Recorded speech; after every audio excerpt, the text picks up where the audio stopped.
Good morning, traders. Thanks for joining me today. There was a little bit of a mic problem there. Uh, it is Wednesday, the 3rd of September, 2025. Thanks for joining me this morning. I want to remind you that derivatives trading involves substantial risk of loss. It is not suitable for all investors. Past performance is not necessarily indicative of future results. This is episode number 2681. Let's dive into the convergent trading pre-market summary sheet here. This is our prep sheet. Gives us all the data we need in one spot. You can get this actually before the TraderBite starts on Twitter or X. Don't like calling it X for some reason. On Twitter by following Conv Trading, CONV Trading, and you'll set alerts and you will be able to see it come through. So what do we have today? Pretty much a mixed market. You can see that we are leaning bullish this morning, a little risk on, and it's in the S&P and Nasdaq, and it's offset with the Russell and the Dow a little bit. So overall, we're sitting here right in the middle of the heat map here in the yellow zone as far as risk exposure. Not much to talk about in terms of pre-market earnings. After the close, we get Salesforce, HP. And then what are the themes for the day? EU PPI came out today, was higher than expected. U.S. judge ruled that Google will not have to sell Chrome or Android, monopoly case, but must share search data with rivals and stop exclusive distribution contracts. That means that Google would make these deals with vendors that says that, hey, we will pay you to have Google be the default search engine. You cannot offer any other search engine, and that's anti-competitive behavior. So Google responded to that. I think they're popping higher by about 8% at some point. OPEC Plus reportedly mulling another oil production hike at Sunday's meeting, concerns over rising global long and bond yields. I talked about the yields yesterday as well. What's on deck? I mean, this morning we had a few numbers. We did get some data out of Canada, labor data, but what's left is Fed's Musalem speaking currently. UK's BOE Governor Bailey speaking in about 10 minutes. And then we get the JOLTS number at 10 Eastern. This is relatively significant. Our attention right now is on employment. The employment is the last shoe to drop here for the Fed. So anything to do with employment, the claims numbers, ADP, JOLTS, these are all pretty important right now. So pay attention. This could be a mover on the JOLTS today. Factory orders come out at the same time at 10. Fed's Kashkari at 1:30, and then we get the API report after the close at 4:30. This evening, we get the balance trade out of Australia. So that's where we stand there. The auction condition in the S&P multi-distribution, we had a bit of a P-shape or B-shape profile in the overnight session that has now become a multi-distribution. This tells us that there's pretty active price discovery in the S&P. Just drag your attention over here. Oh, let's not do that. Where's my whiteboard? Drag your attention to the RN and RVol. You can see that the relative range, relative volume in line for everything except for crude. Crude is down almost 2% on this hike in production, almost down 2% on 173% of relative volume. That means we are 73% above the currently the range is 73% above the 20-day to 20 session average for this time of day. Crude is now open. The pit's now open. or the RTH is open, and you can see volume is quite high as well. Quite a bit going on in crude, a lot of structure there. So that's that. The S&P, again, multi-distribution volume is pretty strong, 167,900 contracts. The inventory is 100% long. We finished right at the high yesterday. Very interesting finish yesterday. 35, basically 35 points of range. The mode is 29. The edge of what we would consider normal overnight range is 50 in the S&P, and normal the most common volume is 140,000 over the last 252 days. And what we would consider on the edge of normal for volume is 220,000. Again, we're at 168,000. So those are the kind of quant figures for the ES currently. And again, pay attention to what's going on in the heat map there. That's quite important. So the next thing I want to do is look at yesterday's thing. It's going to be weird because it's me inside of me. So let me change that a little bit. Let's do this. So,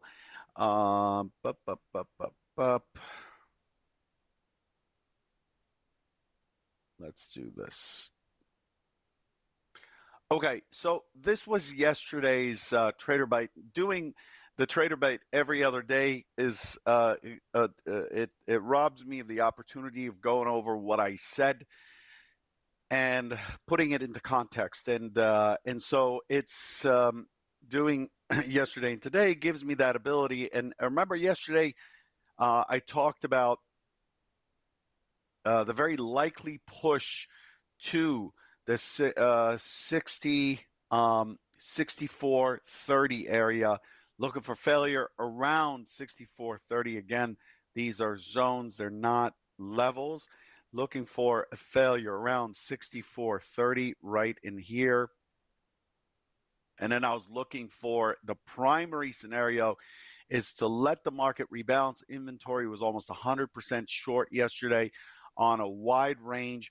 And I talked about, I would really suggest watching yesterday's video because I talked about the statistic that we were overstretched. We were beyond 1 sigma on range, and we were inside of 2 sigma. Actually, we were pushing past 2 sigma, and I had talked about the inventory being 100% short with the range extended. This is very likely to flip up, and the area that I'm expecting it to bounce from or to retest would be that 64.30 area. Okay, depending on what's in the way over there, 64.30 is expected to be a quick test. That's what was discussed. Expecting it to come back in and trade and kind of finish around 6,400. That's the general anticipation, is that we are back to the balance that's shown on the left, that we would likely end up in this range here. So all 3 scenarios, whether it's a balancing scenario, which is 2, 1 was push back and fall, 2 was push up, rebalance, and hold sideways while taking out the overnight low. The third is responsive buying to rebalance and then push down, look for an excess low for a run back up to 6,400. What we got yesterday was actually all 3. So let's reset this screen. Yeah, yesterday we got all 3 scenarios. And what we ended up with here, let's take a look at this. What we ended up with here is very interesting in that we did get an open right here. We got a poke down, and we pushed to set the IB high at 64.25. So we stopped 5 points short of the 64.30 target, and the turn came pretty quick. You could see there's quite a bit of strain from buyers to get it to push into the 64.30. And so if you're aggressive, there was an opportunity there to get short. I didn't get a setup. I was looking for a spike retest fail setup. For those of you in the accelerator program, You know what that is? I was looking for that. I was looking for a liquidity check. I was looking for any setup that tells me that buyers are faltering to get short back, and that closes that would test this this double bottom in the overnight session, and it just didn't push far enough. So it ended up making a turn. It did create an opportunity in here after it fell through the day generated prices. It poked back up on a collision and created a continuation opportunity on the way down. So there you have, this is basically scenario one. This is basically scenario three. And then it put balance right in the middle here, which is basically scenario two. However, if I zoom in and look at what's going on here, you'll see that the close was outstanding. The close here had shifted the point of control to the top of the range. Essentially, our profile looked something like this. And that was the point of control being up here. This tells us that the auction's incomplete on the buy side, and we would expect that once the market reopens, that it's very, very likely to drift up. Google, no Google, doesn't matter. It's the way it closed yesterday tells us that it's very likely to push on through. If it pushes on through, and remember from last week, if you were here, the range that we were focused on last week of weak structure is 64.60 down to 64.30, right? So if we look at that range,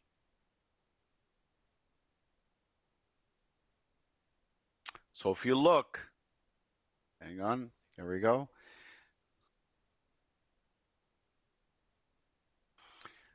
Well, let me pull this chart up.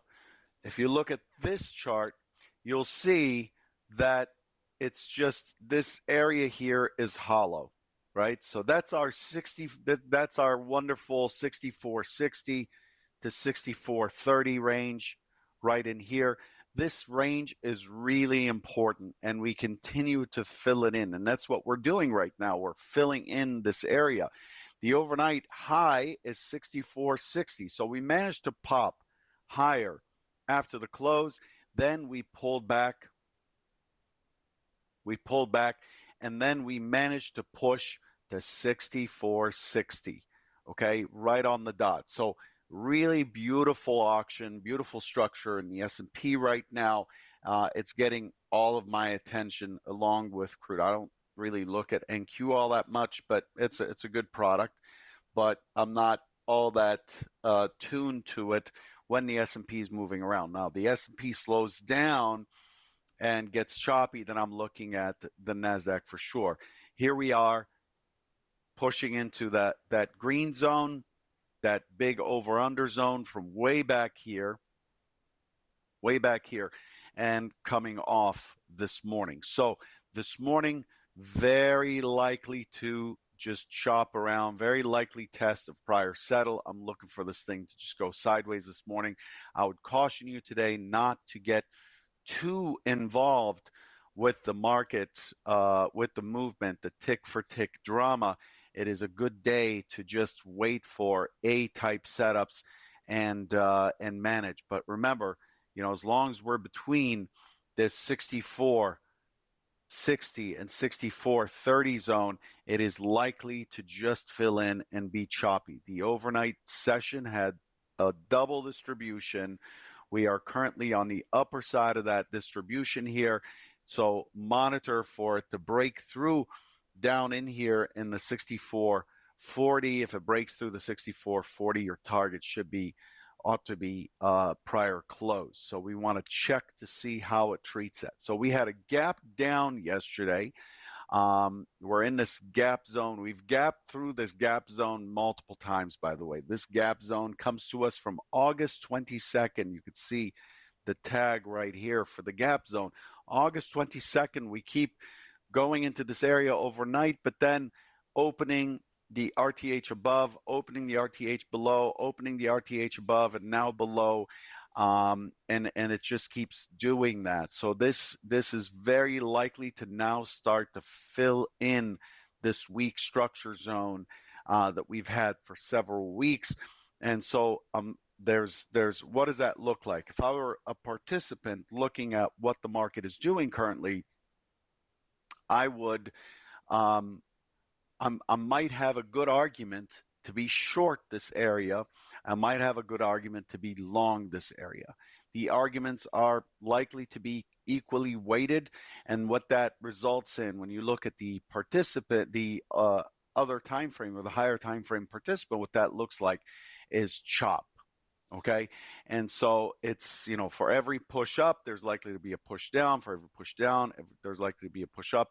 So today, really the primary scenario is to test the overnight high, come back down, consolidate here, and then eventually potentially test this weak overnight low. Or if it doesn't test the overnight high, it drops immediately. And if it drops immediately, your target is prior settle and the week overnight low at 64.2550, the overnight low, and prior settle being the same price. This becomes a nice little magnet and a very obvious target for a test. So again, this is what I'm looking for today. Pretty much reversion type, balance type trades. And if it breaks to one side, then I've got clear targets below. And if it does push through the 64.60, you have this high volume node at 64.70, and then you're in this balance zone, this chop zone here before we push into the next test area above. So that's what we've got here. Crude, traded down. We had a B-shaped profile here, and then it pushed down and it rallied, and then yesterday, so it rallied through Labor Day, and then yesterday, massive rally, very big movement, heavy volume, and then before it even opened at 8 o'clock, it came right back in. It still opened in a gap right here. And then it proceeded to just push back up, consolidate, move the point of control to the upper end of the range. And then that was yesterday. And then the overnight session creates this megaphone formation that breaks down on really good volume, pretty good collisions, very contested moves up. And it brings us back into this kind of balance zone that we've been in for the last couple of weeks. And so here we are opening inside of the balance zone. The news, the OPEC news has pushed this thing down, and now it's wait and see what comes next. Okay, so now this thing is open, and it's lower a little bit, which may give the indices, or has given the indices, a bit of a boost in the overnight session, and I'm expecting crude to also be choppy today. So overall, when we look at the big picture in crude, you have this very kind of skipping through the 6,500. It's still having a hard time holding above the 65 handle, and it just keeps coming back in and holding this middle area, right? So as soon as it gets above here, the 65, it ends up falling back through and coming back into this high volume area, and that's where we are today. Again, crude, same thing, pretty choppy. I'm not expecting crude to have too much power. Whoever was long in crude right now is licking their wounds, and so I think buyers right now have reason for pause given the OPEC news, and sellers are looking at this thing coming back into balance. And so there's really not a huge indication that selling would be profitable. And so you have the situation where both sides are holding steady. Crude still has pretty strong relative range and volume, but I'm expecting that to fall off a cliff right now as we open up. Okay, so that's it. That's all I have for you. Hopefully you gained something here today. Good luck to you. Don't forget to subscribe to the channel, set your alert, and then if you need to go right to the subscription button, just go to ft71.com/YouTube, all lowercase. and I will catch you on Friday. Okay. Trade well, watch your risk. Take care.